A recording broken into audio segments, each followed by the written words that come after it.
And here on Fanatics Fan Day on the Rich Eisen Show, pleased to welcome an Emmy Award-winning actor, Kelsey Grammer, from the movie Storks that you should go see. My kids loved it. Thanks for coming in today, sir. Good to see you. Good to see you.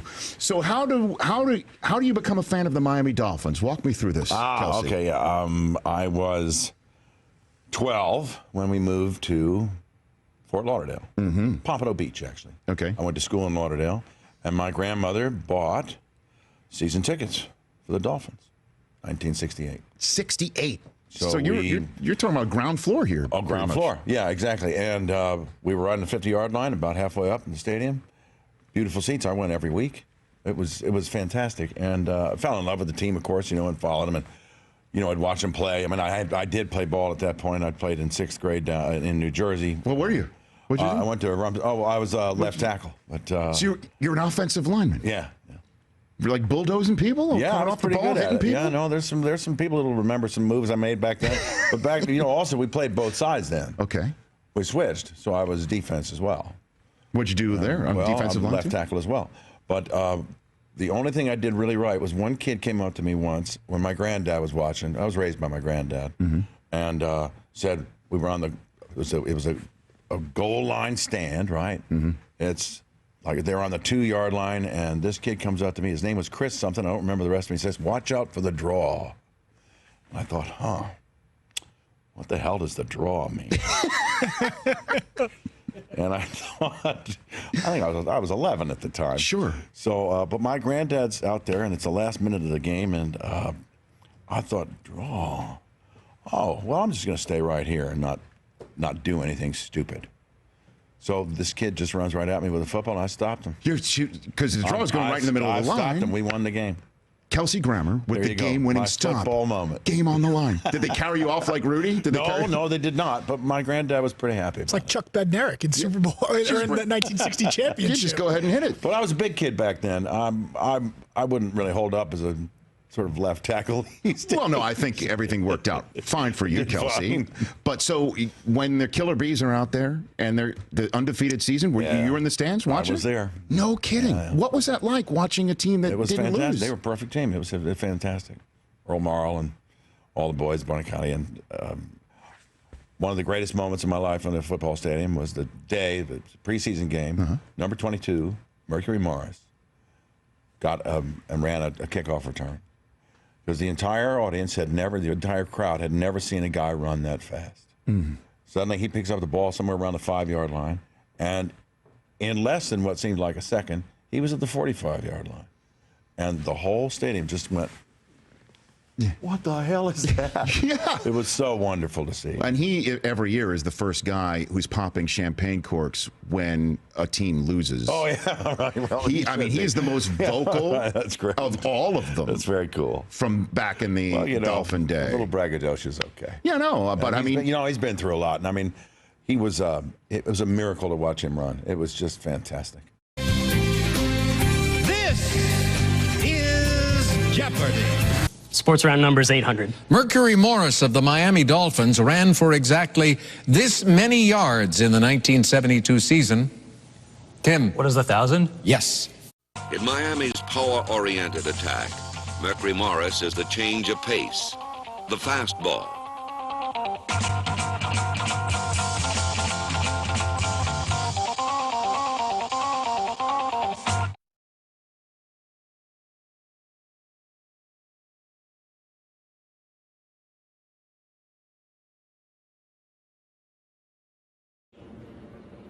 As a group, what does that sort of say where you put the team first and everything that you accomplish as a group?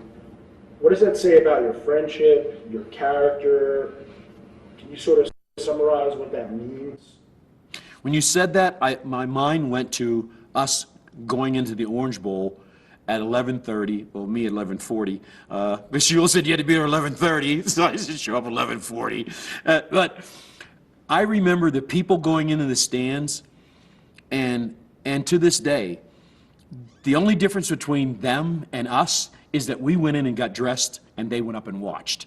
There wasn't too much difference between the people in the stands and the people on the field as far as human beings are concerned, as people were concerned.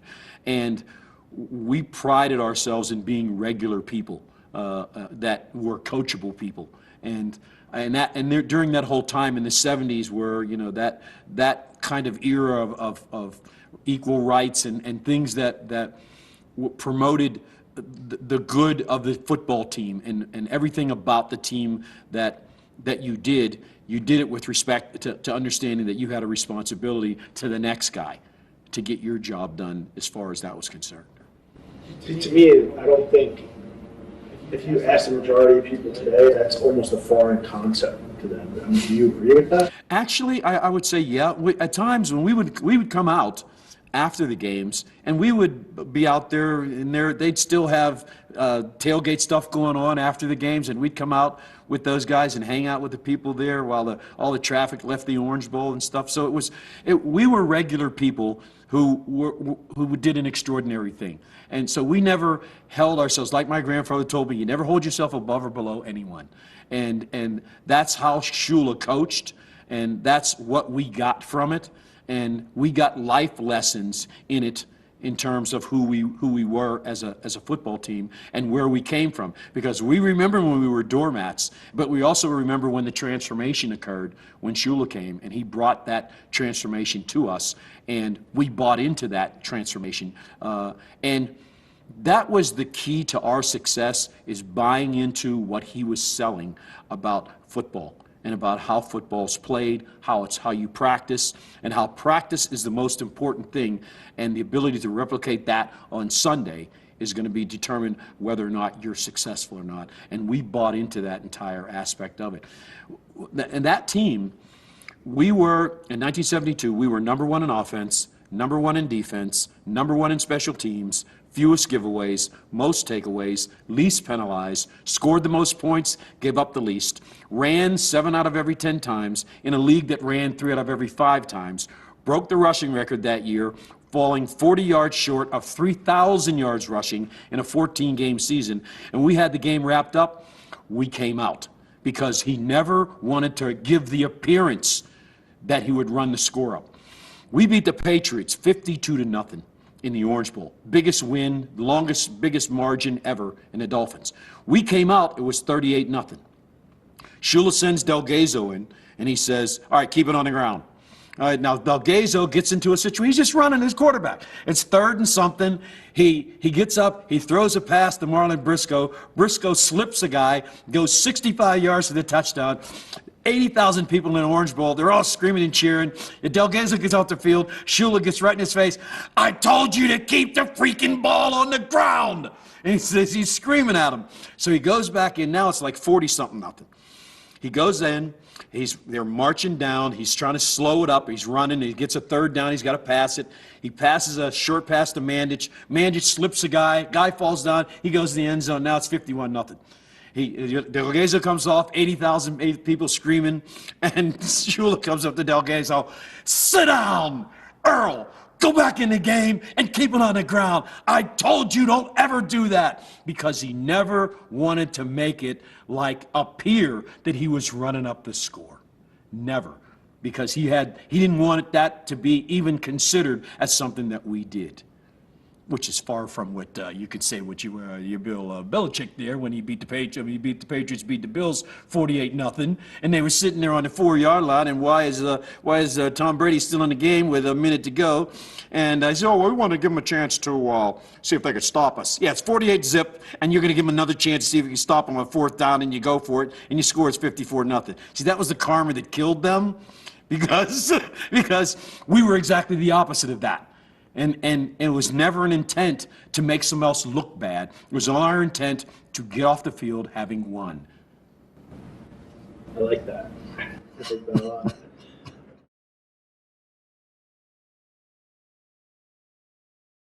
What happened after the 73 season after you had won the Super Bowl and you were in that nightclub in L.A.? Oh, wait a minute. You're talking about at Pips. That was after the 73 Super Bowl, and I reported for the Pro Bowl, which think of this now. They practiced in San Diego to go play the game in Kansas City. No, they've wised up since. But I mean, think that through. So anyway, we were out there, and that's when I discovered I had a broken neck. So I had to fly back by myself, and about 3 o'clock in the afternoon, LA airport gets fogged in. I'm sitting on a plane, we're getting ready to go, and all of a sudden, like, I can't even see outside. It's like fog all over the place. So the trip was canceled, and when we get off the plane, Chris Christopherson is getting off the plane too, and he says, "Hey, you Mercury Morris?" I said, "Just today." And he says, "Come on up to the room." So we go up to his room, have a few beers, and he's telling me about how he was sweeping out Nashville, even though he's a Rhodes Scholar, because he wanted to start at the very bottom and all that stuff, But we had a good time. And Marv Fleming said, "I think you should go to Pips. The Pips is a really good club. It's a really nice club out there." So I go out to Pips, and I see all these cars that look like are from Barnaby Jones. All those big, long, white Chryslers that they had back then, with the little wing in the back for the TV. Everybody's driving a limousine. And so I walk in. I'm 26 years old. I walk in, sideburns, afro, and this guy comes up to me and he says, "Excuse me, are you Mercury Morris?"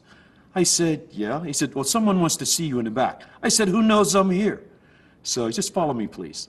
So I'm walking back with him, and we go into this private section. We go through this door, and then we go through another private section, and we went to 2 more of them, and they kept getting smaller and more intimate. And so then I'm sitting there, I'm going, "Who the hell is this wanting me back here?" And so then I see this shadow coming out of the darkness, and this guy, he's dressed in a looked like a black V-neck sweater, and he's got a black and white pinstripe shirt on and some gray pants, and he's smoking a cigarette, and he walks up to me like he wanted to kick my ass, and he goes, "Kid, you won me a lot of money last week, and I just want to shake your hand and buy you a drink." It was Frank Sinatra.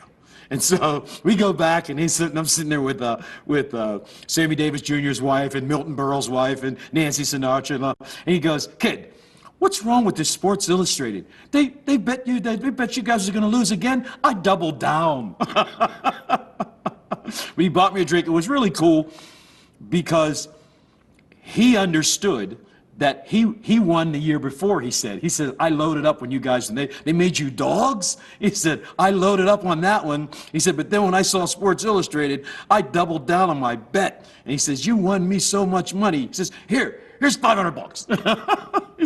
I said, "I can't." He says, "No, take it. Hey man, it was cool. It was cool. That's great. That's a great story.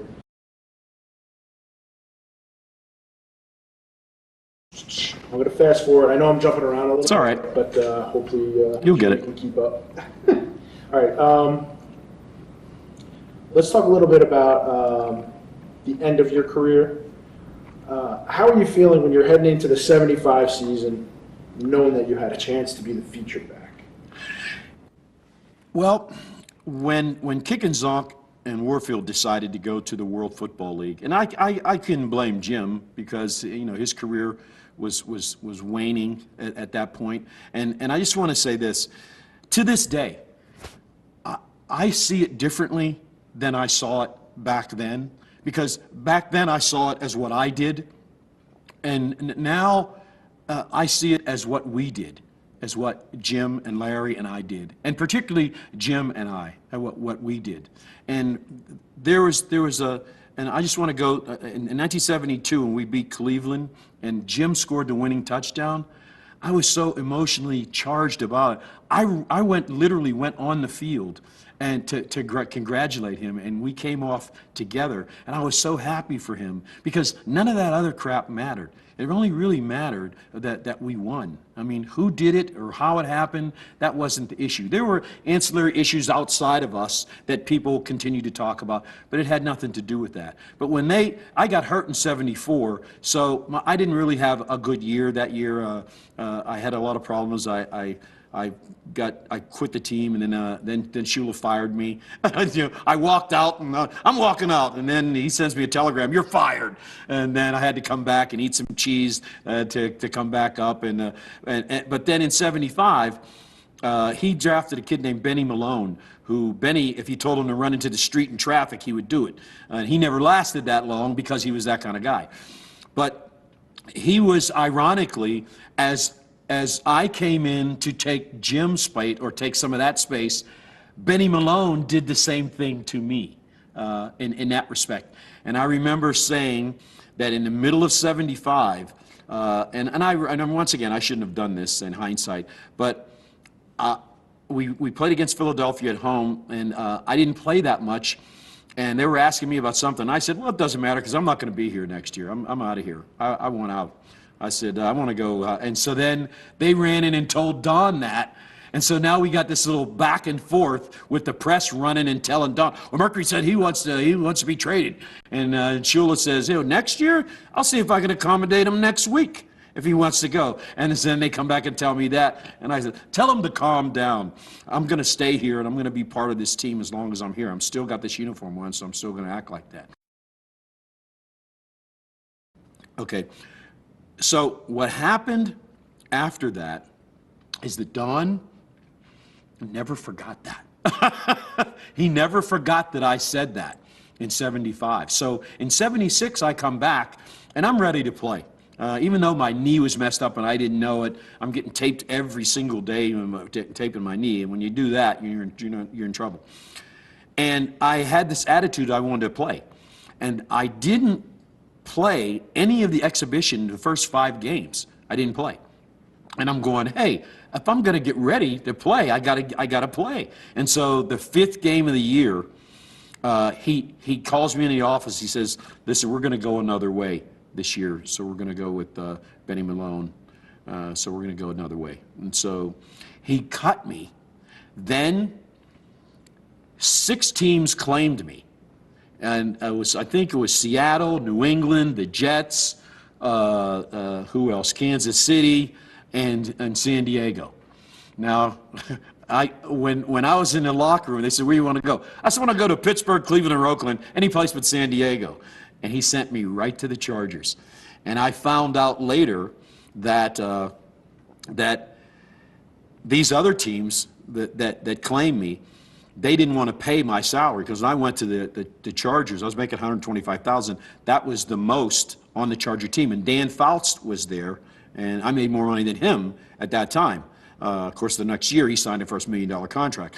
But I went out to San Diego, and ironically, San Diego was exactly like it was when I first came into the league.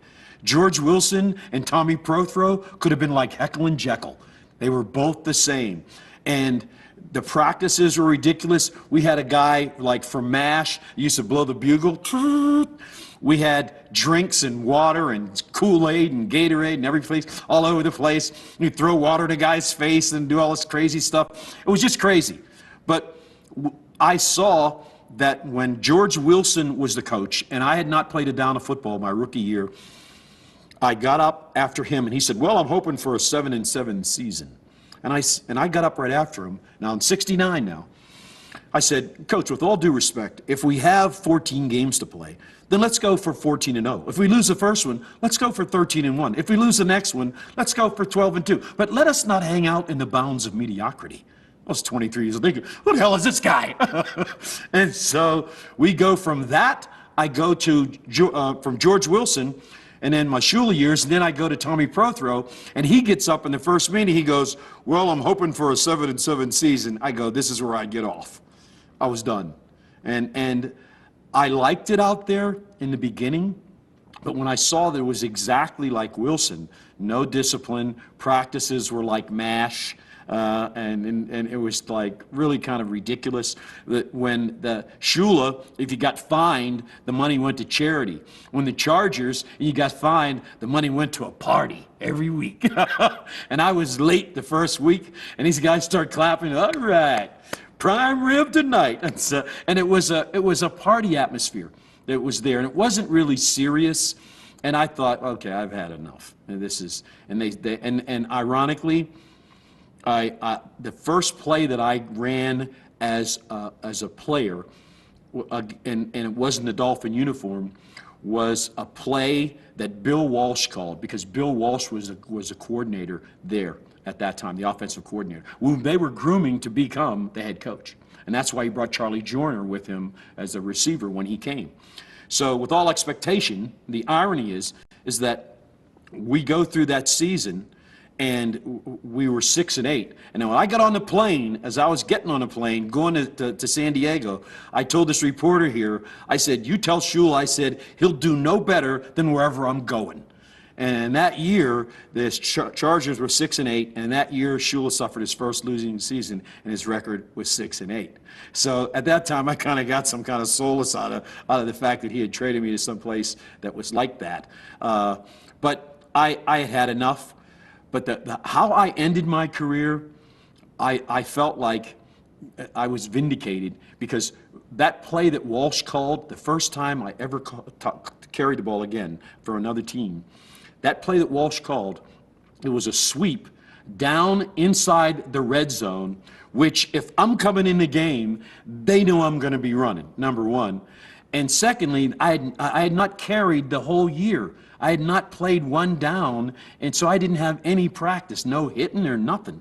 So on the first time I got hit, I was going out of bounds, and I fumbled the ball going out of bounds. And so that was my first touch of the football not being a Dolphin. And then the quarter changed at that time, and they put me in the first part of the second quarter. And on the first play of the second quarter, I went 62 yards for a touchdown, untouched. All right, so the first play, I fumbled on the ground. All right, and second play, I'm going 62 yards. So I still had what it took to be that person, Even though my knee was messed up, I could still run. So we go through the season, and we get down to the game against San Francisco. And the irony is that Monty Clark, who was the offensive line coordinator for the Dolphins, he went to Shula, and he pitched on my behalf to give me an opportunity to play, because he said the blocking schemes that we have, that we can make that work for this kid. And so Monty, who was the guy that I looked to as the guy who helped me, he was now the head coach of the San Francisco 49ers.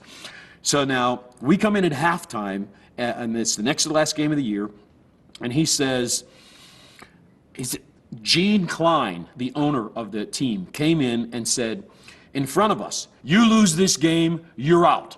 This is your chance to stay here or lose. It's all going to be in this half right here, because they wanted to have that. Prothro was an old style coach, and Walsh was somebody who, as offense coordinator, they were going to put him right in that spot. So now we go down and we tie the game up at the end, and we go into overtime. And we win the coin toss, and we march down, Fouts and I, we march down to the 16-yard line. And here they send me into the game with the same play that Walsh called again. And so it was a sweep where Fouts had to come back and hand me the ball, and it was like a delay. And then I had to come up this way and then come underneath Fouts. By that time, these guards and the tackle are pulling, but it's too much going on because the field's only 16 yards long. People act different when you're on a 48-yard line than they do when you're on the 8. So the time for reaction is different. So having known this, when Fouts handed me that ball, I took a stutter step to the right, and then I hauled ass 16 yards to the left and won the game. So I quit. I quit after that, but my last touchdown won the football game in a walk-off touchdown in overtime on that same play that Walsh called. So the irony is, the first time I fumbled, the last time I left my career, and that was the last touchdown I scored. Now wait a minute, it's not over. We went to Oakland to play against the Raiders, and when we got there, the limousine from Stanford came to pick up Bill Walsh, because Bill Walsh had decided then that he was going to leave professional football and go back to college, because he didn't get the job at San Diego because we beat San Francisco and I scored that touchdown. So the first time you touched the ball in the NFL, you scored a touchdown. Yes. And the last time you touched the ball in the NFL, you scored a touchdown. Yes. It's a pretty good way to put it. Yeah. Especially to win the game, especially on a play where I went exactly the opposite way that the 21 other people on that field went, because I understood what was going to happen back there. Walsh was a great architect in terms of passing, but I was a runner. And I knew that if everybody got sucked in over there on that side, that I only had to take a couple steps to commit myself that way, to everybody would start flying that way, and I just stutter-stepped and went in the end zone untouched once again. Now, when you mentioned before that, ironically, you sort of went through the same thing that Jim went through. Yes. How did that make you feel when you walked a mile in his shoes? I understood. I understood. But the difference is that we were vying for championships, all right? We weren't vying for championships at that time. And we were in that championship mode. We had a team that, in that space that Shula created, we have the best winning record in those 4 years of anybody. We have the best back-to-back record of anybody. We have the only unbeaten team. We have the only unbeaten team that came back and repeated. So we've done a lot of things in that space in terms of NFL history that you can't erase. See, you know what's hard to take for people is that you can only hit your first home run once. And knocking the ball out of the park is what we did when we beat everybody. So it doesn't matter now if you knock one 420 and I knocked one 400. I remember John, the guy from the, I can't remember his name. He was the coach for Georgetown. John Thompson, yeah. There was an interview that he did with me after the Patriots lost in their Super Bowl, and he goes, "Well, the Patriots came pretty close to your record." And how? I said, "Wait a minute." I said, "Define close." He says, "Well, they got within one game." I said, "You call it close? I call it an orbit." Because they came close and then went right back out to where they were before. And so he said, "Well, tell us now, if the Patriots had won that game and they went undefeated, where would you place them in the great teams of history?" I said, "Well, first, John, I would have to suspend all reason and logic. Then I would have to make up something that you would then take as a fact and then send it to somebody as if it were the truth. Well, the definition of the fact is an act that has already happened, and what hasn't happened is what you just said. So if you want me to make up something, I will, but they'll both be illusions, because the reality is this has only happened once for a reason, because some things that happen once in life are not meant to happen twice." It's hard for them to take.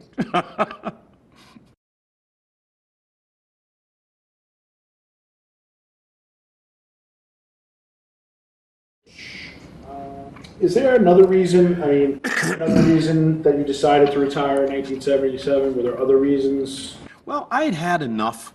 In 76, I had had enough. I mean, I had been in 3 Super Bowls. We had won 2 of them. We had back-to-back championships, undefeated season. I was all-pro in 73. Went to 3 Pro Bowls. So there's not much more you can do to top yourself. And plus, football has a way of wearing you down. And the same injuries that I had then, I still have today as the remnants of having played. So I think that you get enough, you had enough, and I quit. And there's a distinction. The guys, "Well, I hate to see you retire." I said, "I'm not retiring, I'm quitting." You retire when the game's had enough of you. You quit when you've had enough of the game. And I quit. I had a son at that time, that Maceo, he was 5 or 6 years old, I think, at that time, and I was trying to get custody of him, and the criteria for me to do that would have to be for me to quit playing football. So going back to San Diego, even though I was told by John Saunders, the general manager at that time, that if I wanted to go someplace else, I could. He says, "Listen, Bum Phillips wants you to play in Houston if you want to go down." I said, "No, I've had enough. I'm done."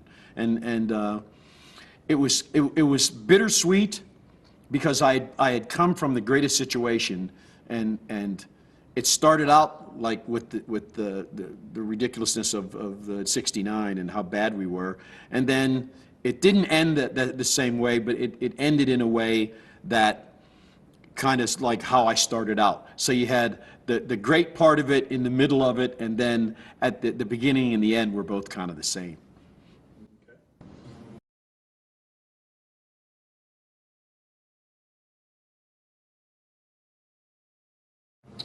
All right, so we get to your post-career. Why did you struggle so much professionally and financially? I think just really not growing up, not having the kind of concept of what was important at that time, because you're playing football, and that's not really it's a career, but it doesn't last for life. Ironically, when I went to West Texas, I was going to be a lawyer. I saw Perry Mason used to be losing for 55 minutes and pull it out the last 5 minutes of every show, and I always thought that was completely amazing. So I thought that's something that I could do, and that's kind of like where it went. But I just had no direction, no purpose, no real intent about what I was going to do in life, and thought that extension of football was just going to be something that you do, not realizing that, hey, football is over, now you have to start your life. So my life kind of like rippled off of football rather than me starting a new life as it would be. Okay. So how did you get involved starting to use cocaine? Well, I don't think use is a proper word because there was no real use for it. I think it was just part of the times. It was part of the times of something that occurred at that time, and the country, we didn't look at it as being as harmful or as dangerous as it really was. And plus, down here in Miami, this was the mecca of that kind of world. And I was kind of I learned the word anti-disestablishmentarianism. That's what the word is like 26 letters or something. I learned how to spell that word. And it means that you're kind of not really, the establishment is something that you don't necessarily like, and you tend to go against the grain on things that are like what society has. Like, you said, well, don't go out with any white girls. Oh, okay, I'm going to go out with the baddest one. Don't hang out with the gangsters. Okay, well, I'm going to hang out with the gangsters that are here. I'm going to go out with the mafia people. I'm going to go hang out with these people. Anybody that you weren't supposed to hang out with, then they were going to be my friends. Okay. So what factor did that play, your cocaine, your drug use, in the struggles that you had? I think that it was more about not really having any direction or any purpose, and kind of floating along with what was going on in society. I had these dreams and visions of doing businesses, and I bought property in the Keys. I bought this island in the Keys that was 80 acres. I paid $1 million for it, and I was paying $8,000 a month out of my pocket. And one day, dreaming to build Morristown, and it kind of got surrealistic because I wasn't really planted in doing things. I was continuing to have a good time and hanging out with people that were. At this time, one point, we'd look at them in life. I mean, I remember going out to see Pablo Escobar. And this was in the days when he only smoked pot. And I remember going out to a place out in an undisclosed area up north of here where there were these train tracks. And there was this lake out there, and they had these guys who were back in the days of the walkie-talkie. This was like 1979, 1980. And when I got out to where he was a quiet guy, had that hair parted over to the side, and he's like, hey, can I get an autograph? I said, yeah. He goes, hey, here's a pound of pot. And he wasn't like the menace he didn't show up as the menace that society portrayed him, or as the cops portrayed him to be. But he did turn ruthless at the end of that. But when I knew him, he was a pothead. And I hung out with the people from the connected people and whatnot. I knew people that knew people, and those are the kind of people that I kind of hung out with. And people tell me, hey, you don't want to hang out with that guy? Okay, I'm going to make him my best friend. So it's just really kind of stemming from, I think, from when I was a kid. You can't do that. Oh, okay. Well, then that's exactly what I'm going to do. And that kind of, it led me down a road that eventually would cause me to get my ass in a jackpot, and to where it was because of football, not because of coke. In the end, that they wanted to try to get me. I know where you're going with this, but I'm saying that at that time is when I actually grew up, because I watched the state of Florida set me up in a drug deal simply to do it. And they baked a cake with number 22 on it. So you knew kind of what their intent was.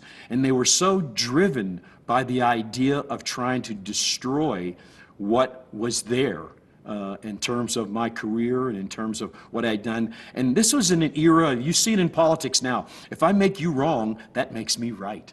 That twisted logic. If I make you look bad, then that makes me look good. Well, that's what the state of Florida eventually tried to do. And they really kind of played on my cocaine use and put me in a position to where they could bust me with something and then offer me my freedom if I then in turn ratted out guys that I knew that had nothing to do with it. I'm going to tell you something. I got busted and in 1980 or 82, I think it was. Yeah, I got busted in 82 in August 18th. And when I got busted, they worked for 3 days to try and put cocaine in my hand. They called me 18 times. I never called them once. On the 17th call, I said, "Leave me alone. I don't know anything about this. I have no call. I don't know anybody's got any." And I hung up the phone and I took it off the ringer. And a guy who was a cop then, his name was John Wayne Johnson. And John Wayne Johnson, when I got busted, he was the first guy to come to me, and he had the gun out, and he's like, "You make one move and I'll scatter your brains all over Miami." And I said, "Just treat me like a man." And they pushed me down on the ground, and I got cuffed.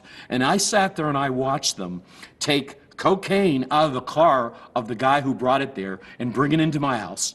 They took money out of the car that they brought and bring it into my house. They took a loaded gun that belonged to Vince Cord and brought it into my house and then paraded out the door. Go get that film and watch. You'll see them parading out of my house with all that stuff and these old shotguns that there was no ammo, no barrels, no triggers. It was stuff that my grandfather had given me and brought down to me. And I'm not a gun person, so I didn't really have any. And that one loaded gun they had came from Vince Cord's car. And then they bring me out because they were painting this picture. Well, this cop told me on the 17th day, on the 17th phone call to my house, when I told him I didn't want anything to do with it. The guy's name was Ray Havens. He kicked over the taping desk there, and he kicked over their drink table, and then he walked back in and he said, "Send the son of a bitch out until he finds some coke." That's the cops from the state attorney's office. Now, eventually they did as I'm trying to get to a football practice saying, well, this is going to be my last day messing with this stuff because I got to go to football practice and coach my kids. And they were trying to find a way to get Mercury Morris, because if we put something on him, it's called projection. They projected onto me what they thought I would do in that position. So they thought, surely if we mount all this on him, he'll surely just cave in and give us all this information he wants. So when I walked in, and this guy's name was George Yost, a little small man, all right, in every way. And he goes, well, Merc, we want to know the names of everybody who's ever smoked a joint or did a line of coke in the NFL. And I said, well, if they're as stupid as me, then they'll be beside me because of their own stupidity, but not because of me. Because I don't know anybody but me that's this stupid. And I could see then that they baked this cake with 22 on it, and then they offered me a piece.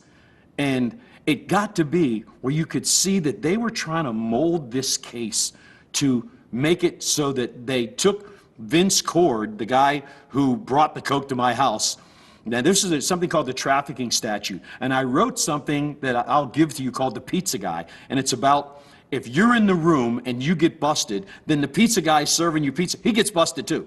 So everybody in the room gets busted. Really, when you think about it, it's an unlawful way to have justice work, because you're setting up people to commit a crime, and then you're offering their freedom on that same crime if they cooperate with you and do the same thing to other people. Well, I didn't do that. So they first tried to get me to cop a plea, and I would not cop a plea because I said, look, I'm not guilty of this. You people set this up, and you know you did. And so Ron Strauss, who was my attorney, he goes to Janet Reno and says, listen, this case is not going to stand appeal. You're going to lose this on appeal because this guy was set up and you people know it. And she could have stopped it right then, but they had already put the mechanism in of if I make you look wrong, that makes me look right. So they were so far deep into it that they couldn't get out of it, because I never had any cocaine. Never tried to sell any. You can look at those tapes, never tried, not one time. They invited me to this party that was really a crime because I was Mercury Morris. And the irony is that that becomes now something that's against me, the fact that I'm Mercury Morris. And now they think that they're going to exploit that by taking the livelihood and the lives of other people. There were 5 other guys. Now, when I got convicted, I was alone because my fall partner, his name was Eddie Cullens, he pleaded in because he said he wanted to go home for Christmas. And they had him on tape, and he was saying, well, I was drunk when I was doing this. I don't know what was going on. He said, I had a couple poly girls, and I was doing this deal, and I had a couple poly girls, and I did that, and I wanted to have a couple poly girls. And then the prosecutor said, were you drunk when you said this right here on tape? Were you drunk when you said that right there on tape? And he goes, no, but I wish I was drunk now. And he said it on the stand. So that he pled in just to go home, so he could go home and plus he got 5 years. Cord got 5 years because he was the coke dealer, so he turned states on me. The guy who brought the coke is the guy who they give the deal to turn against the guy who introduced him that he had the coke. And it just was such a bizarre time in the 80s at that time about what they were doing. This trafficking statute was invented and that's what they were trying to do. They were trying to get a certain amount in my hand, because if they got 27 grams of coke in my hand, it was just possession. But if they got 28 grams of coke in my hand, it became trafficking. And that means that it's kind of like you stand your ground law. Well, if you got 28 grams, that means you must be selling it. So if you got 27 grams, that means, okay, you must be using it. And so they use that fine line of invention to create a circumstance where they could actually wield how justice worked. The prosecutor then determined whether or not you were going to do a large amount of time. That if you cooperated, then the trafficking statute, which was an automatic 15 years in prison, I was willing to gamble that before I would let anybody tell me that you're going to have to admit to something just to get out of it. And you're going to have to take your friends who happen to be on the team and involve them to get out of it. That was something I couldn't do. Well, it also wasn't in your makeup. No. Given your history. Oh, heck no. Oh, no. And you know, they thought that the 25 years was going to... On the 17th of February, 1983, a guy by the name of Martin Dardis came to to the Dade County Jail with another guy named Phil Edgecombe. And we go up to the 7th floor, and Dardis sits down and he says, now I'm getting sentenced in 3 days. I'm going to be sentenced on 2020 on the 20th. And Dardis sits down and he says, and he brings this Phil Edgecombe, who's a black dude, so in order I'm going to feel comfortable. He looked like a guy from the 60s, and he was, this guy Dardis. He looked like somebody that would work for J. Edgar Hoover. And he comes in and he goes, you know, Mercury, 15 years is a long time, and you know, an appeal, you're really not sure you're going to get that, but I have a way for you to get out of this right now. All you have to do is you just have to mention these 5 names that we mentioned. All you have to do is nod your head yes, and you will have to do no time. I said, wait a minute, let me get this right. If I nod my head yes to these 5 names you just said, I can go home. But if I don't, then I got to go to prison. I said, you know what? Come back tomorrow. So they come back the next day, and they're all kind of half excited. And then now it's 2 days before I'm going to get sentenced. So they come up and they said, well, he's ready to talk. Yeah, he's ready. Yeah, I said, I'm ready to talk. I said, I know about these 5 guys from the Kansas City Chiefs that were involved in this thing, 5 white guys. And he goes, oh, no, we're not interested in that. We're not interested in that. Oh, okay, so you're only interested in these 5 black dudes playing on a team. I said, you know what? Come back tomorrow. So they come back on the 3rd day. And so this time, I didn't even let them come upstairs to the jail. And I said, look, did you really think that I was going to take someone else's life because I'm in a jackpot and get out of it by putting somebody else in this kind of a jackpot they put me in? And it happened to be about the 72 team, and it happened to be about when the 72 team and 73 teams played, that you're going to try to hook us up in something 10 years ago and then use me to validate that? No, I'm not doing that. there's no way that's going to happen. Because now, I don't know if these guys would have done that for me, but it was my turn. And those were my teammates. And I was not going to take myself and get out of a circumstance by putting them in one. And they did the same thing to Don Reese and Randy Crowder, too. I got a bullet through my heart about 2 years ago in my mind when I was at Shula's house. And Don, we're sitting there talking. My daughter was talking to Shula and saying, Coach, my daughter's name is Tiffany. She says, Coach, what kind of player is my dad? He said, oh, he was a good player. Him and Jake Scott, they got fined the most, though. And he says, well, how much did he get fined? He said, see that picture over there? He said, he bought that. He said, see that couch over there? He bought that, too. He said, and he's going to pat his pocket. He says, I still got something left in my pocket. And then she walks away. And then he picks up this picture, and it's Don Reese and Randy Crowder. And he looks at it and he goes, my 2 first-round draft picks, 1 and number 2, both walking out with a bag of cocaine. And that stake went through my heart because that's exactly what they did to me. And in 1978, go back and look at it, they tried the same thing with them. And when they got separated, and I'll show it to you in Sports Illustrated, where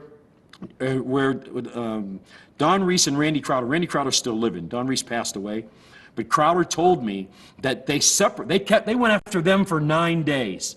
9 days, this state attorney's office in Dade County pursued these guys with some chick who was a mule, who was a stewardess who had got caught transporting coke back and forth to New York, and they said, okay, you set these 2 guys up and we'll let you go. So they spent 9 days trying to orchestrate a circumstance where they were going to get these guys, and they finally got them over at Biscayne, over by Key Biscayne, and Reese, like the fool that he was, they went in and they were trying to get the cops were trying to get him to say that I brought him the coke. They separated the 2, and they said, you won't have to do any time. Shula won't know, the judge won't know, Robbie won't know. All you have to do is tell us that Mercury Morris gave you this coke. That was in 1978. They refused to do it, and they got a year and a day. And Judge Joe Durant, who would ironically become one of my appellate judges, he said, these guys are guilty of nothing more than stupidity. I'm going to give them a year and a day. And that was in 78. Now in 1980, when the trafficking statute came, that gave them now the tools of distrust, because they can now go wield that power and set up anybody they want and use anybody in the room. Had my wife, God rest her, not God rest her soul, but God bless this circumstance. My wife and my daughter were across the street, and my daughter started crying. Tiffany and I were talking about this yesterday. My daughter started crying real loud. She was like 4 months old, and my wife ran over to the house, and that's when I got busted. Because if I would have gotten busted and my wife would have been there, I would have had to cave, and I would have had to plead in to get her off. But because God had called her out of there, and I mean that, she wasn't involved. And she wasn't involved in the first place, but they could have used that against me. And they didn't, and they couldn't. And so at the end of this, when I look at what they did and how they did it, in a way, all of this came about by me growing up at that time, because this is the first time I had to really fight for my freedom. And I really had to make decisions that would totally go against the grain. Ron Strauss was trying to get me to plead in, and Phil Glatzer, when the night before I'm going to get sentenced, and I'm by myself now. So I go from like introducing the guy who had some coke, and the state saying, no, we don't want to go to some bitch's house. We want to you. We want to be involved with you. I'm dealing with you, right? I'm with you, right? And, bingo, that's how I became a dealer. And so just the way that law enforcement or the state manipulated the circumstance here in Miami, and how they really tried to destroy everything that I had built in terms of my career, not knowing how it was going to play out, 20 or 30 years from then. As you see, we're sitting here talking about it today. And it was really a decision that I had to make about who I was as a man. And I got sentenced to 25 years because I knew a guy who had some coke. And it goes from send the son of a bitch out until he finds it by the state. And then the next day, they pursued me even though I knew I didn't have it. And then they went out of their way to try to do this because they perceived that I would cave and give in. But I didn't, because believe it or not, I believed that if white men who run this system, one basic thing they knew is they could not be trusted. So they invented laws that would hold the integrity of the process, that would allow the respect of justice to work. And Strauss told them that this case wasn't going to stand up. Phil Glatzer came to me the night before I got sentenced. He said, Gene, listen, I feel obligated to you as your attorney to tell you that you should think about making a deal. 25 years is a long time, and you don't want to put all your eggs in one basket. I said, Phil, I got no eggs and I got no basket. All I've got is what happened and the truth. And that part of it sustained me. Even though it was against what everybody thought was going to happen. They said, oh my God, Mercury Morris. So by that time, these other two guys plead in, I'm by myself. So history deems it, oh, Mercury Morris was selling coke. No, I wasn't. Mercury Morris tried to sell coke to undercover cop. No, I didn't. I never did any of that. I was involved in the lifestyle, but it was the state that manufactured this simply because I was Mercury Morris. And when I got sentenced, this judge, they said that it was a random filing. But if you go down there and you check the records, you'll see that they went to that judge because they didn't want to get a judge like Let Him Go Joe Durant. They wanted to get a judge like Maximum Ellen Marfonius because they knew that she was going to give you the maximum. And so they went in and they handpicked her. And because when you get a warrant and you have a judge to sign it, whoever signs that warrant, that's who that goes back before. Yet if you go down there now, they'll tell them, oh no, she was randomly picked. No, it was a circumstance that they based everything on me caving. So when we get down to that last day, when Dardis calls me and the next day I'm going to be sentenced, there's a reporter by the name of Carl Hyacin that's from the Herald. And Hyacin, he calls me after I tell Dardis that I got nothing for him. Hyacin calls me and said, hey, listen, I just talked to Marty Dardis, and he told me to tell you that if he didn't get that information today, he wasn't going to be able to help you. I said, didn't he tell you what I said? Then why are you calling me at the jail asking me about some information regarding Marty Dardis? And he goes, well, I'm just trying to tell you that he's not going to be able to help you. I said, he's not going to be able to ever help me. There's nothing he can do to help me. I said, you know how you can help me? And I hung the phone up. And that was it from that Carl Hyacin guy. But I'm telling you right now, you go and look at Sports Illustrated in 1984, and you'll see the article where they took some guys that were on the team, and they tried to connect drugs and gambling with the 72 team. So this is 83, and they're trying to somehow besmirch the history of the 72 team by bringing up this concept and connecting us to drugs and gamblers. And at the end of the story, they have Lloyd Mumford saying that he exchanged money and information for drugs. You know, a ridiculous concept that you can't make any sense out of it, but yet that was the zeal of their effort to try and do something to make us look bad. And Sports Illustrated was already, they picked us to lose all 3 times. So that tells you about their antebellum look. Okay. You liking this? Yeah. I don't know where to go next. Honestly.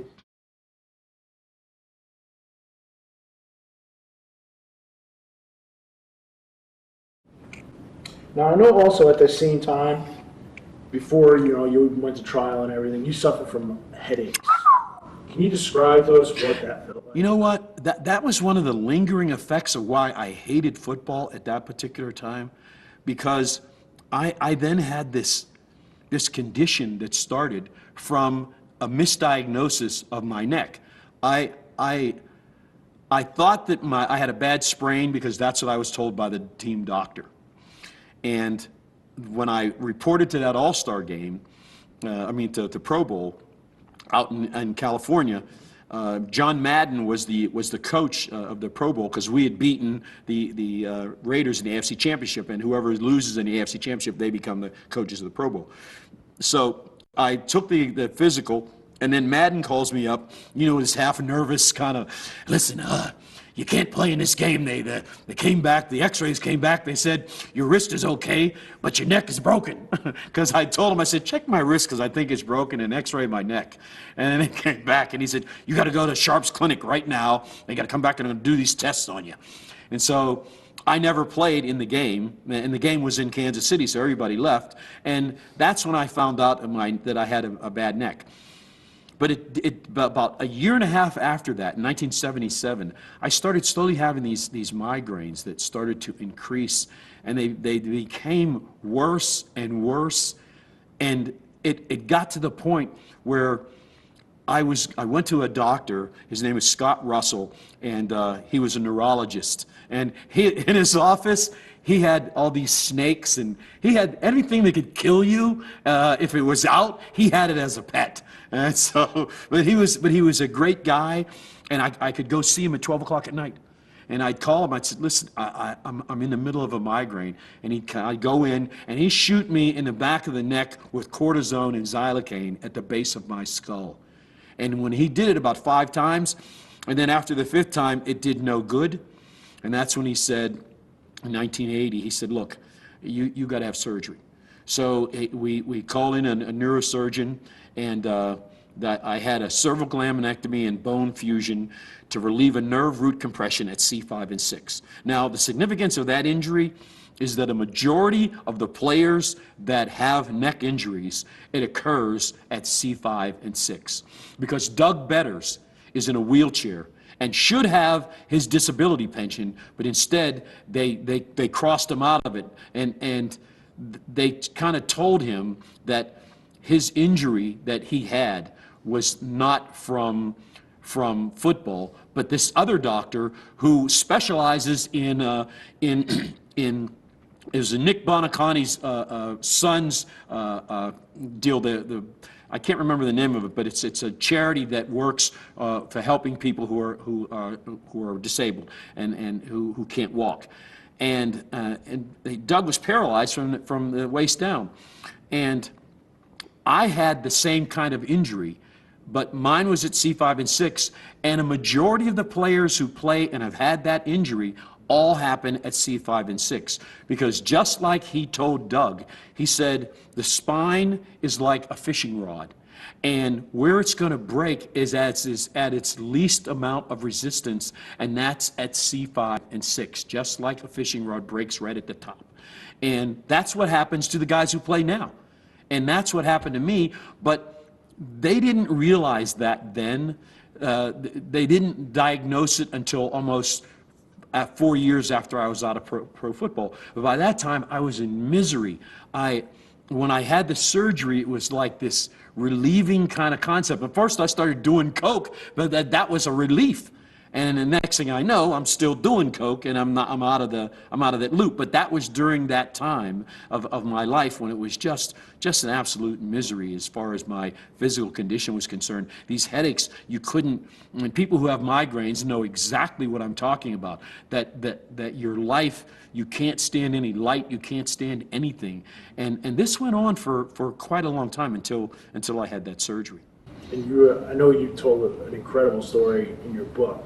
You were driving down the street and you were like, "Oh yeah." What can you tell us? Oh yeah. I wanted to go. I mean, this was like, what can I do here to relieve this pain? Like, I just wanted to kill myself. I mean, I think that now. I'm thinking, what are you, crazy?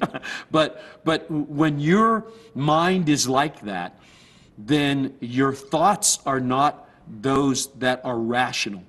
So you think the irrational is what is rational to you.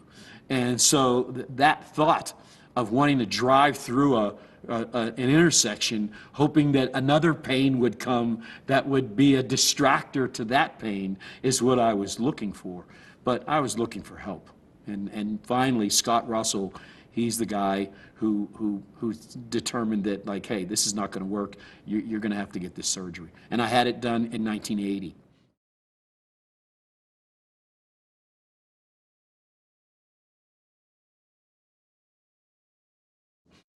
This one might be a tough one.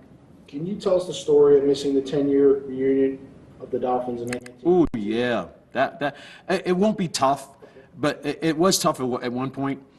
But so much time has passed by, I can look at it in perspective now, because that was I was busted at the same time of the 10-year reunion, our first reunion, and I could hear from the cheers from the Dade County Jail. You could hear, literally, you could hear the crowd. And I remember this guy coming up to me saying, "Hey, Merc, man, they got the Dolphins out there and they got everybody there, man." I said, "They don't have everybody there, because I'm not there. So that means they don't have everybody there, then do they?" He said, "Well, yeah, but you can't go, you in here." I said, "Yeah, that's right, so you've answered your own question."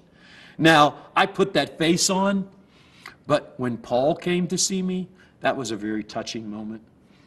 And I might lose it again, because he came, because that's the kind of guy he was.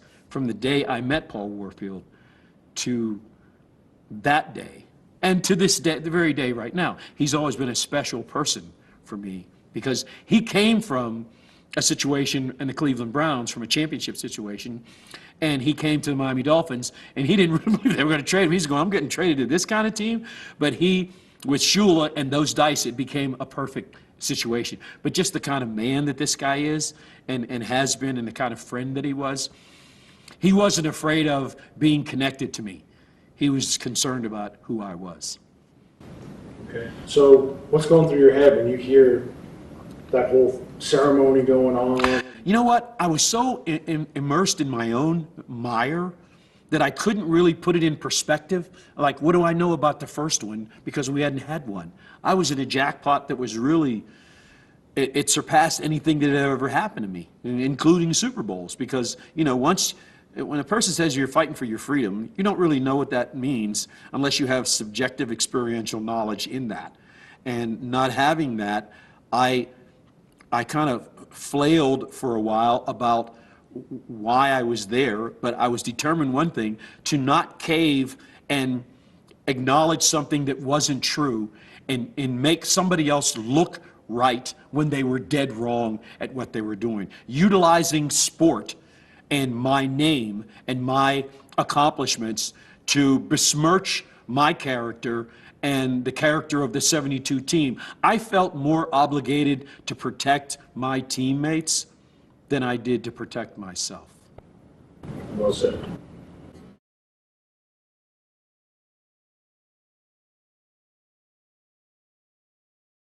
Okay. Now, when you went to prison, I mean, I can't fathom that. I haven't been there, but what were you feeling emotionally? What was going through your head? Like, damn, I'm in jail. No, not in jail. Jail is where you wait to go home or go to prison. Nobody spends 20 years in jail. When I went, I saw many people in there who were from all walks of life who had somehow, some way got involved with cocaine.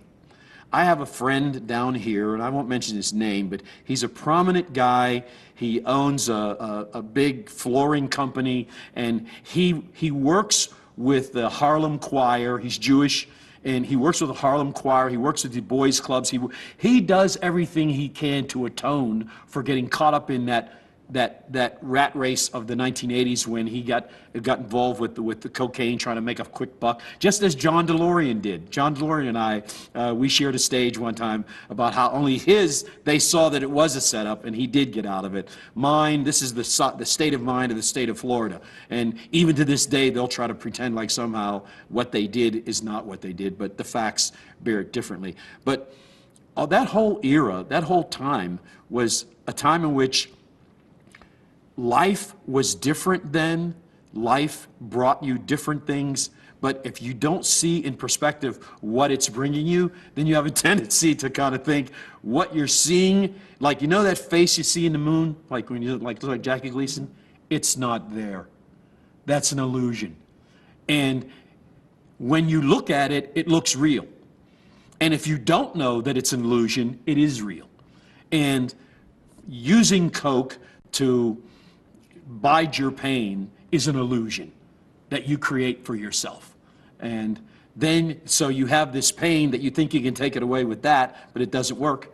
And then pretty soon you find yourself in a lifestyle and in a concept where pain was part of what you did. Pain was part of what you accepted. And that all this was the aftermath of football. That made me angry because here I am, my wrist is messed up, my knee's messed up, my neck's messed up, and I'm out of football. And now that's the residual of what I have. And now I get busted because I'm Mercury Morris. So it kind of culminated that whole thing about the good, the bad, and the ugly.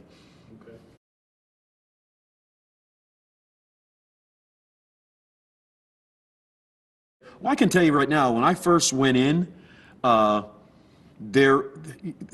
Mercury Morris is now in prison, and it's still the South. All right, and now you're not going to do what you want to do, like you think you're going to do it, but I went in with the exact same attitude that I had when I was out. That I'm not going to let you cross me up because you think that now you have a position against me, and when I first went in, I went up to a place called Lake Butler, a reception and medical center. And it's where you first go in when you go to the joint. And you're supposed to be there for 5 or 6 weeks. So I go in, and I'm there for 2 days, and I see this guy, and the guy says, "Hey, man, you Mercury Morris?" I said, "Yeah." He said, "I don't know what's happening. They got you going through here in record time." I said, "What do you mean?" He says, man, you're going to Rayford." I said, "What's Rayford?" Man, you're going to the Rock, man." I said, "The Rock?" Because when I was in Dade County Jail, dudes were talking about the Rock and what the Rock was in terms of the prison system and how a window would break in 1968 and they wouldn't replace it. And you walk into a urinal that has rust in it in an old building, and you see scratched into the wall, "Ralph loves Earl." So you know you're in a circumstance.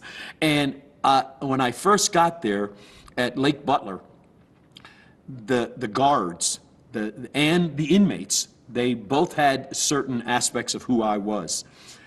I remember the first time that I was there 2 days, and they put me on a detail in charge of food. I was supposed to be in this line serving food, and then a guy goes over and whispers to another guy, says, and he says, "Morris, we want you back there in the pot room," which is the worst job that you can have, because these gigantic pots where they feed 1,500 people in the course of about 35 or 40 minutes, these are the things you got to clean up. And so they had me scrubbing. So the cop says, "Put him back there," and another guy comes over, this inmate says, "Hey man, watch out, because I just heard the guards say over there, they're trying to put you in a spot to make you blow."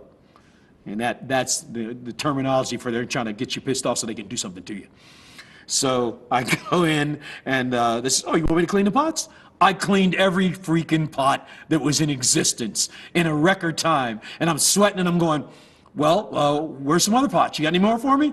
And so they're going, No, that's a good job, Morris, all right." That afternoon, I went to the doctor, and I said, "My neck is messed up, and I can't do anything." And so the doctor gave me this pass. And so the same guys that tried to set me up in there with the cooks, I hand them this pass, and they says, "Morris, you're supposed to be working." I said, "Well, doctor says I can't work."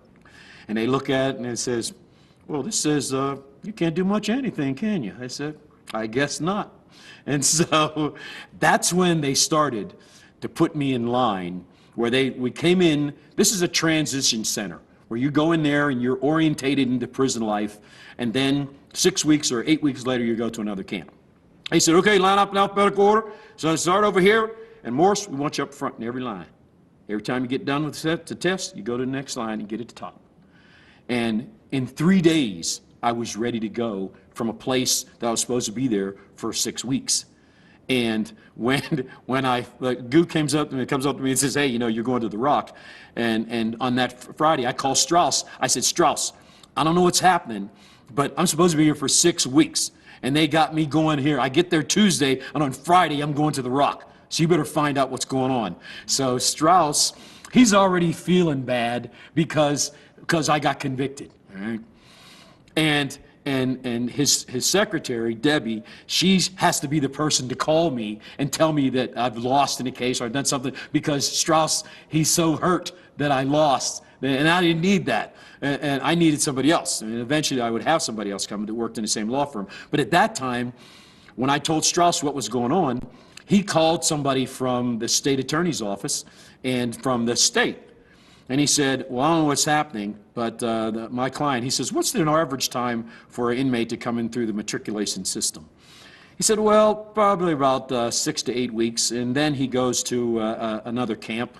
He said, what would you do if I told you my client went to to Lake Butler on Tuesday, and on Friday he's going to Rayford? The guy says, that's impossible. He says, well, I can't begin to tell you the amount of problems you're going to have if anything happens to my client. And so now Strauss calls me, he's all happy, and he says, when I'm already at Rayford, and he says, I got you going to Florida City in 6 weeks.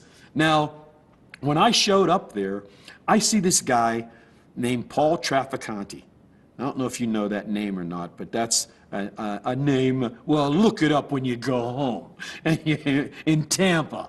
Or else look on the crime scenes and you'll see the Trafficante family. And I say it now because the limitations have run out, but this guy sees me and he's got this metal brace on his leg here, and he's on a cane because afterwards he told me he'd been in a shootout in Tampa, and he was a mafia guy. And so as I'm going to this dorm, he says, hey, Morris, hey, you guys ever throw a game? I said, have you been looking? There are times that we didn't lose a game. For what do you throw? We didn't throw nothing but losses at people. And so when I came in that afternoon, he comes up to me and says, hey, listen, man, I asked you that question because I just wanted to see what you're going to say. Hey, my uncle is Trafficante. He said, when you were in prison, when you were in trial, you had some paper hanging over your head. Now, you know what that means? Now, I'd already been told that once when I went to Lake Butler. The guy says, hey, you Morris, hey, you had paper hanging over your head when you were on trial, but you kept your mouth shut, you did the right thing, you didn't tell anybody anything. And when I got there to Rayford, I got told the same thing by Trafficante. He says, listen, my uncle said, anything you need, anything you done. I said, look, you tell your uncle, I didn't do this for him. I did this for me and for my people that are back there. I'm not ratting out anybody, and I never will. And that was the tone of when I got there. But then after I'd been there for about 3 weeks, and Strauss says, I got you going to Florida City. I said, Strauss, I'm not going. I said, I'm not going to Florida City. I said, I've been here for 3 weeks, and all of a sudden, I'm going to go to Florida City, and their guys have been trying to get to Florida City for 8, 9, 10 years. I said, I can afford to have the guards against me. I can't afford to have the inmates looking like I'm getting some kind of special treatment. So when the police, the prison people call me in and they go, well, Morris, we've got you going 30 miles from your house. I said, how do you know where I live? He says, you're going to Florida City. I said, well, I don't want to go right now. He said, you want to stay here? I said, I didn't say that. I said, I didn't want to go right now. I said, there's some courses that I'm taking, and that taking these growth and development courses, and they last about 2 months or 3 months, and I want to continue to take those. Now, the truth was, I just didn't want to look like I was getting special treatment because I couldn't afford to look like that, and I had learned that much. This was a campus with 2,500 people on it, and there was no money. There were only coupons, but there were people who robbed the cops in there for the coupons. So it was really a tight circumstance there where I was in a room that had these 4 marks on the floor where the electric chair used to be. And if you looked at it and cut it out and put it on the wall, it would look like this etching of wood, how people burn wood and how they make it like a design. Only this was like the scene of 160 guys sitting in that chair and never getting up. And I'm in the middle of this. I saw things that I had never seen before in my life when I was in prison.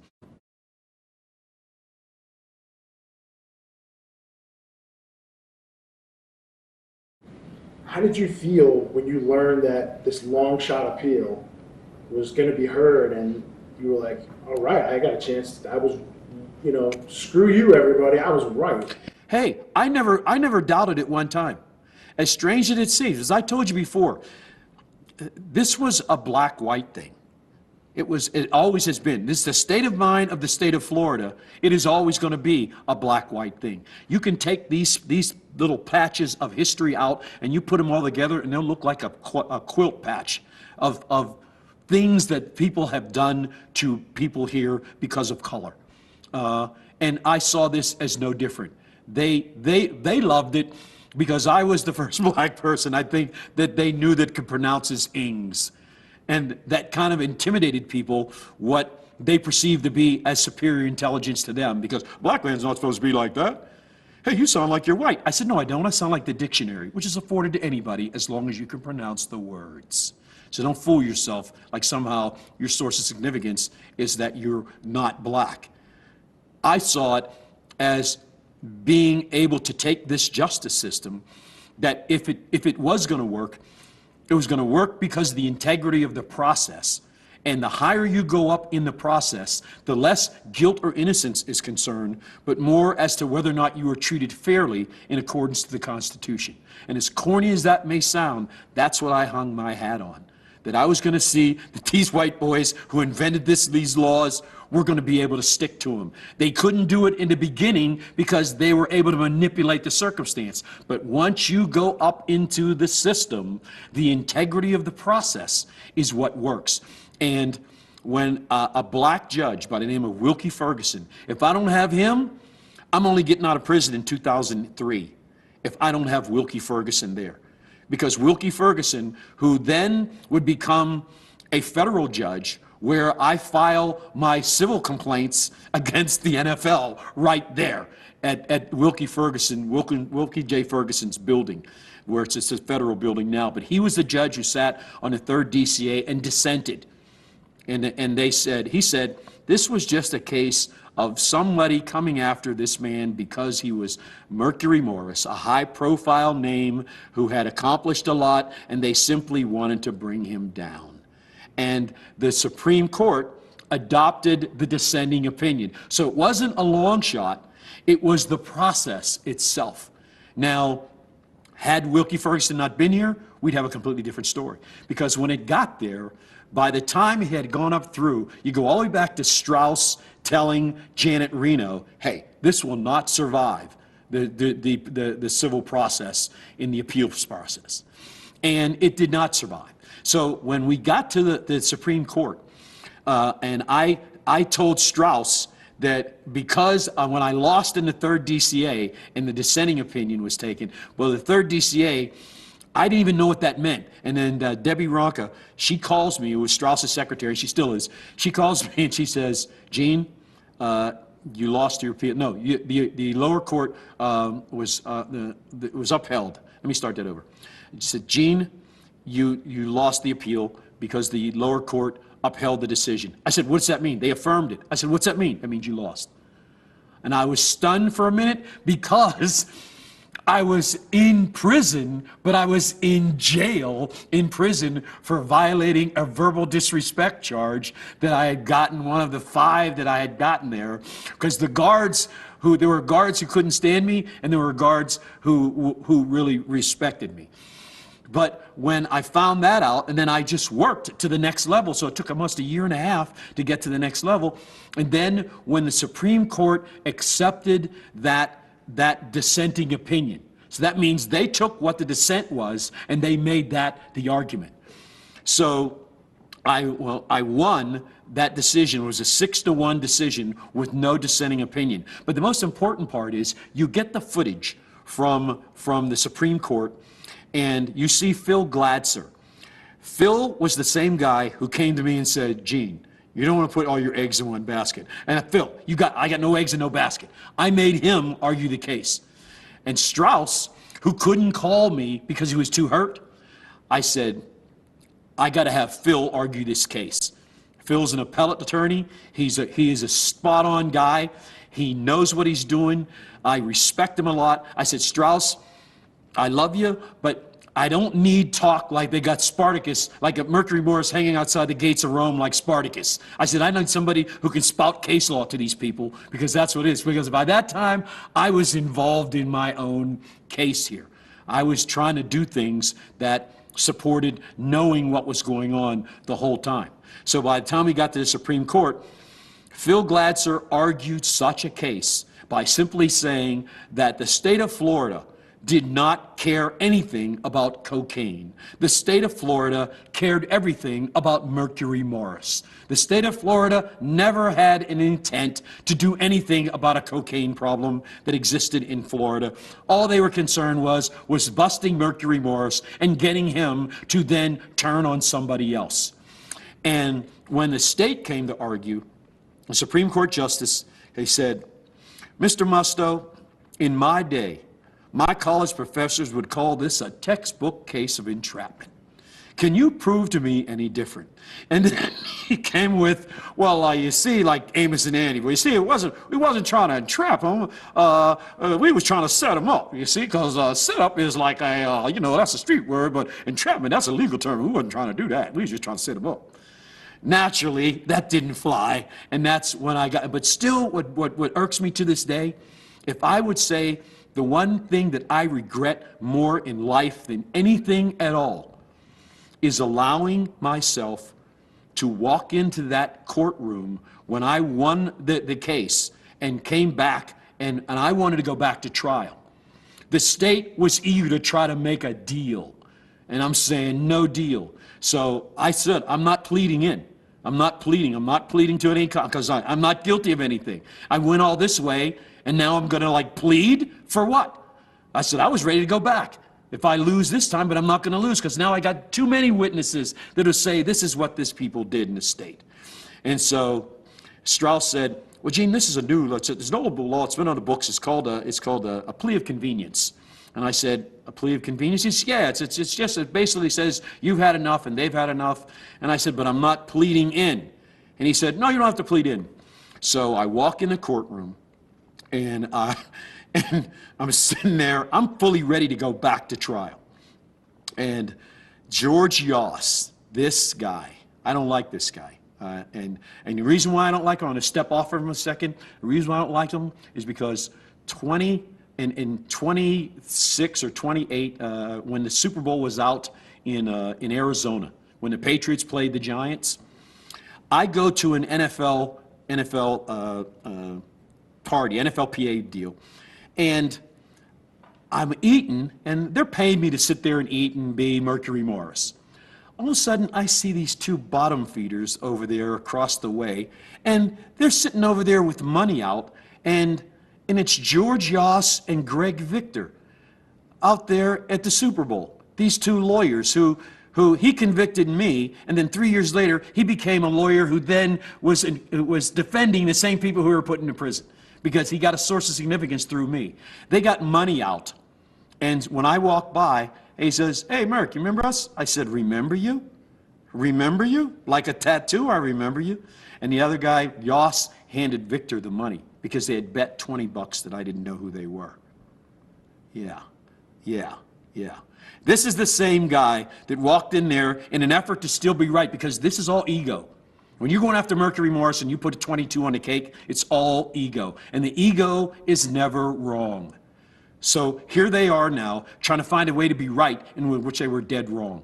Strauss, although he meant well, the worst decision I've ever made in my life is to not be adamant about wanting to go back to trial. I walked in there with that plea of convenience stuff, and as soon as I walked in, Yoss said, well, if the court please, we have reached an agreement with Mr. Morris, and he's agreed to a plea of convenience of no contest. And I go, what? It's a plea of convenience of no contest? I said, I'm not pleading in. And so the judge says, well, I'm not finding you guilty. I'm not finding you innocent. And I said, then that would be a finding then, because I'm not pleading anything. And so that's how it ended. It ended in them finding me guilty of conspiracy. Now, the conspiracy was the guilt of the state, and they know it was, and they know it to this day. And someday when I get enough time, I'm going to come back after them too.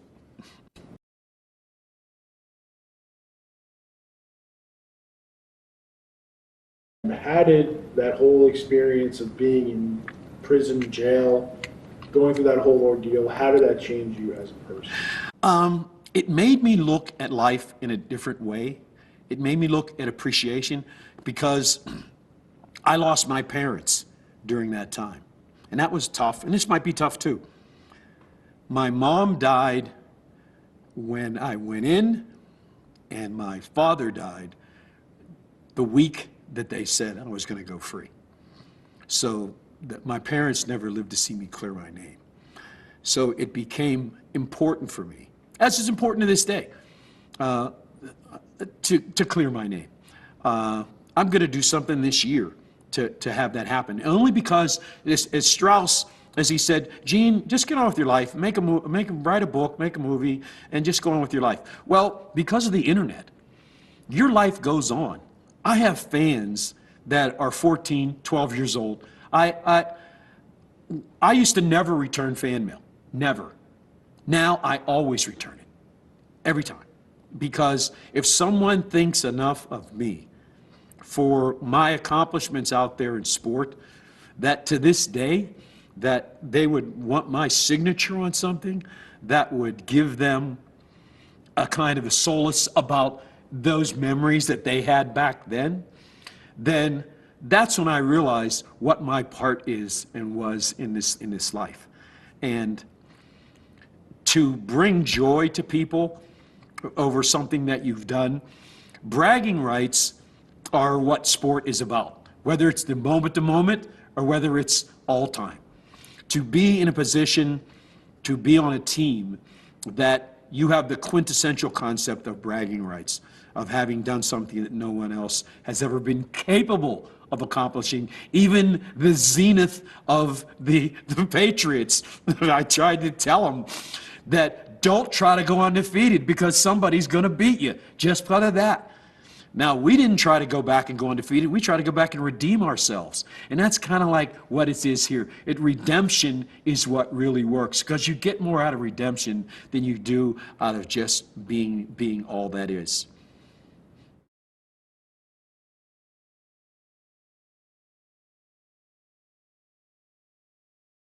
Now, what role did religion play in your transformation? Not religion, it's spiritual. Because as it still does. Right over there is where I read. Right there is where my daily bread is, because I read that daily bread, even though it's very basic and it's religion. And over there, I'm reading A Course in Miracles, where it's a book that opens your access to what's possible in this life, in everything that I've seen thus far, and everything that I've read or tried to gain access to that knowledge. And it's created another way for me to understand what this life is about. And when you look at the headlines and you look at news, this isn't a world we want. I mean, if you had to choose a world, this would not be it. The chaos and how little life means to people. But once you realize that this isn't life itself, that life is God, and that you've been given this little part. I'm a History Channel guy. I'm an H2 guy. I'm addicted to that. And you get this knowledge and understanding that that long before this is a bigger plan here than what we're seeing right now. And that this life means one thing, but how you carry yourself in this life is another. And when you get to the other side, you don't leave here, you go to the other side and you're released from this. Because when you look at the turmoil and the killing and the lack of use for life, and you have people over here wanting to carry a gun inside a Target and at the Dairy Queen, I mean, it's madness, absolute madness, that if you had a choice to want it this way, you wouldn't want it. Yet this is what we have. And your only salvation is to understand that if you appreciate your life, then you do the things that reflect that appreciation. And so that's why I send back fan mail to every single person who gives it to me. Now, some of them try to scam me where they say, oh, could you sign these 60 pictures? No, pal, come on. But little Anthony, this kid who has a Mercury Morris memorabilia museum, he's 12 or 13 years old. And I met him up in Albany, New York. And I'm in touch and contact with his family. He has about 900 pictures of me. He has his light switch is a Mercury Morris light switch. He has, and this kid is 13. And if you see that you bring that kind of joy, and I haven't touched the football since Carter was president, and they liked him. And that part of it is what becomes refreshing.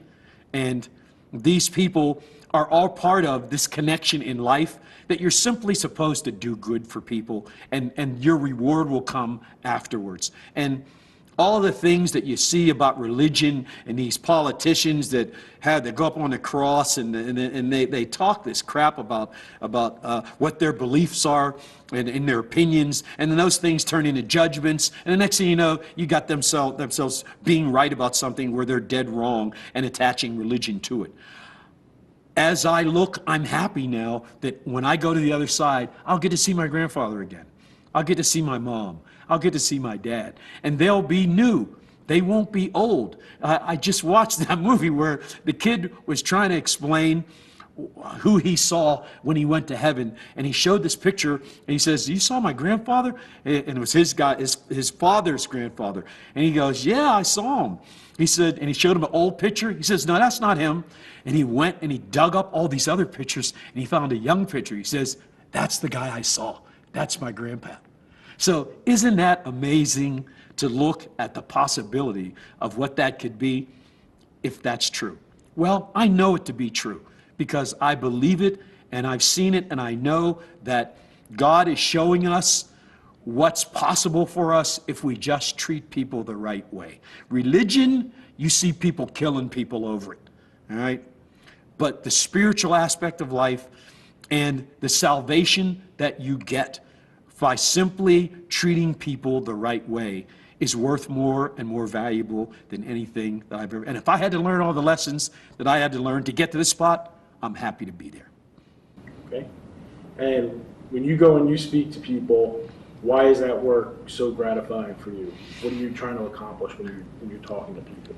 I think that I'm trying to spread the possibility of what it's like if you treat people right, if you do the right thing by people. You know, lawyers are number one on the mistrusted list, and then they become judges. Politicians are number two. So what you have are the number one and number two most mistrusted people in the country running it. And so you wonder why it's like it is. What I'd like to see women take over. I'd like to see minorities take over.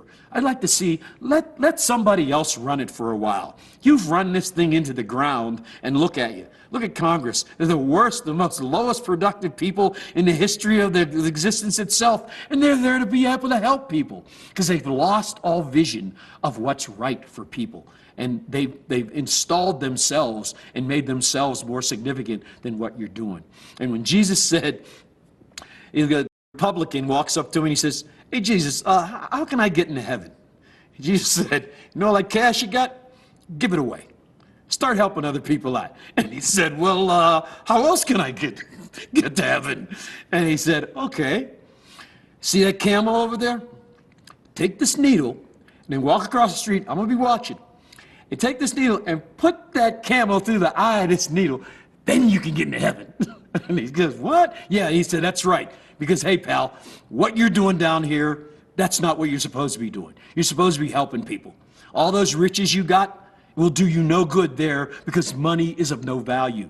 So your riches don't become your cash. It becomes what you've given of yourself to other people." That's simple.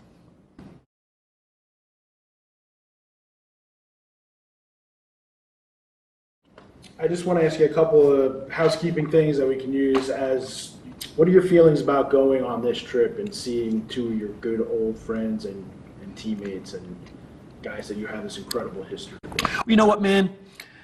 I was thinking about that today and yesterday as I helped Jim get his stuff all together here. And I'm looking out for Jim, making sure that Jim gets all his stuff. He's had a couple problems with it, getting stuff orientated. And so I feel like obligated to help him do that because he's my teammate. And that bond that we have, we've grown up like that. When we were in our 20s, 22, 23, now he's 68, I'm 67. We're way down the road. And just the idea that we have this relationship and this bond over this one specific thing that we did in professional sport, like nobody else ever did. And we didn't do it like as the big tough guys and, hey, we're the Tom Bradys and we're the expectation. No, we were just regular people who did an extraordinary thing and learned a lesson. And that part of it is the great part. And like my grandfather, I hold myself above or below no man. And that part I learned from him, but also from Shula also about how if you work hard and you practice hard and you do things the right way, then good things will happen for you. And I think that part of it is what's good. And as far as Jim and Larry are concerned, we have a history that's always connected, just like we're all connected to God. That life, that little part of us, you know, when life goes, this body is like a car. It's like a NASCAR. This isn't really what it is. It's who you are, what your mind is. And when your mind has the kind of concepts that mine does of being grateful to God for what has happened to me, I want to try to give that, because to give is to receive. And so by giving, like to these people, I'm receiving back also.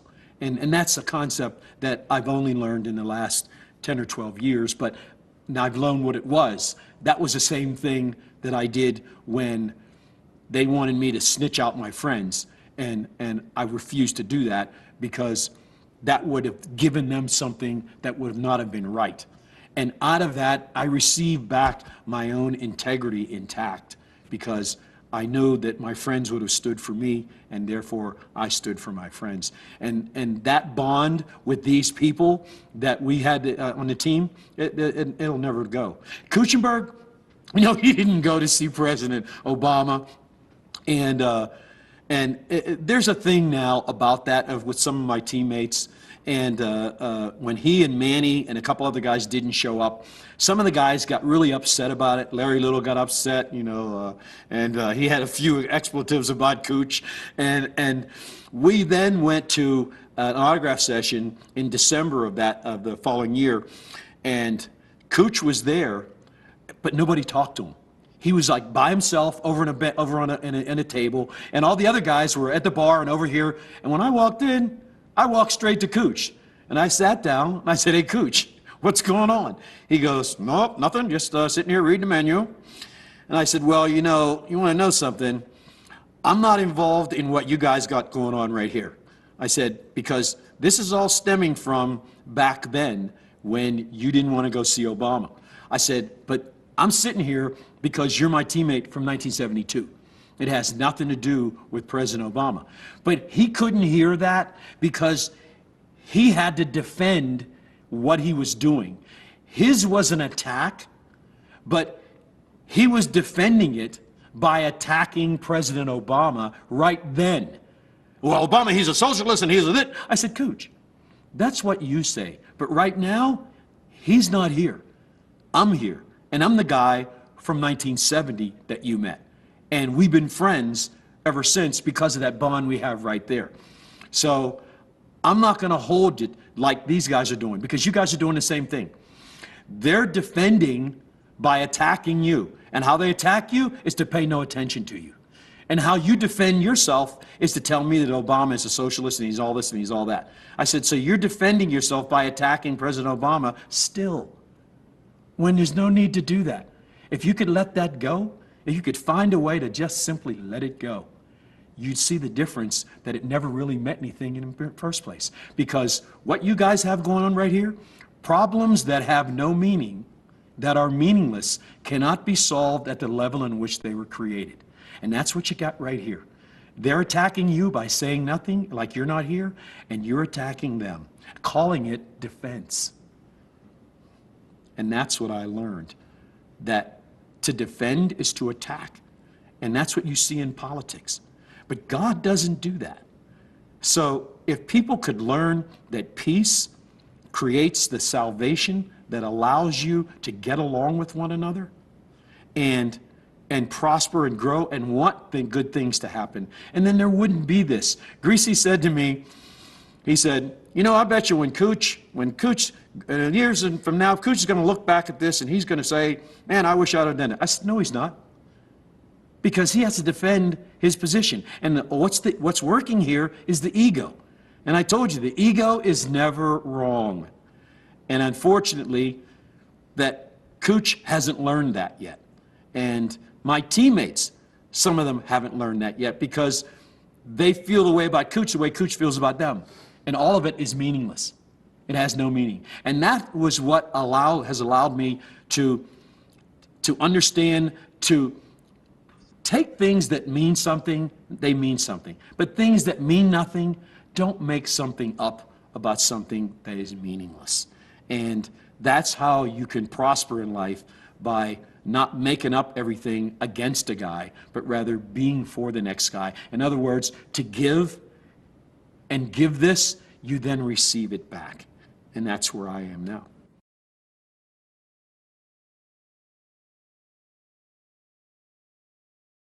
Okay. Are you excited to see your two friends and go on this whole journey? Oh, yeah, I love it because, number one, Zonk, I know, we're doing this because Zonk won't come down here.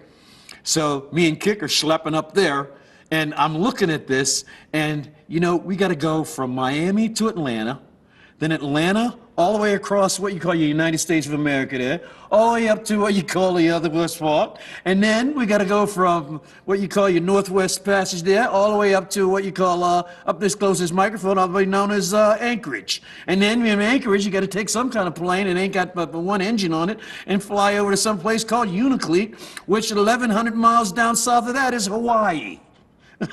So you're asking me, how does it feel? I'll let you know after this 26-hour jolt. But I love it because we get a chance to get together like this, and I've been really waiting for somebody to do something like this because Zonk and Kick and I are part of a special group of people that accomplish something in professional sport that is the hallmark of accomplishment. It's not a record. Records are made to be broken. Achievements are meant to be recognized. And this is an achievement. And it's hard to explain to people that there's nobody that's going to best this. There's nobody that's going to take this and say, oh, well, the Dolphins are number 2 now. And just the idea that they play with that lets you know that they don't have a clue of what this is. And it didn't come out of anything else other than getting our ass kicked in one space and then determining that we were going to pursue going back to that game and winning that game. We just happened to go undefeated on the way. But when you look at our stats, you know why. Because we were number 1 in every relevant category that existed at that time. We were the best team ever. And we still are the best team ever. It's called the historical present. It means the present tense used in relating to past events. It was 40-some years ago, and yet it's right this minute when the kickoff starts this season. They'll bring it up again for review and then somehow hope that somebody can get like us. I say you got a better chance flipping a coin than you do getting like us.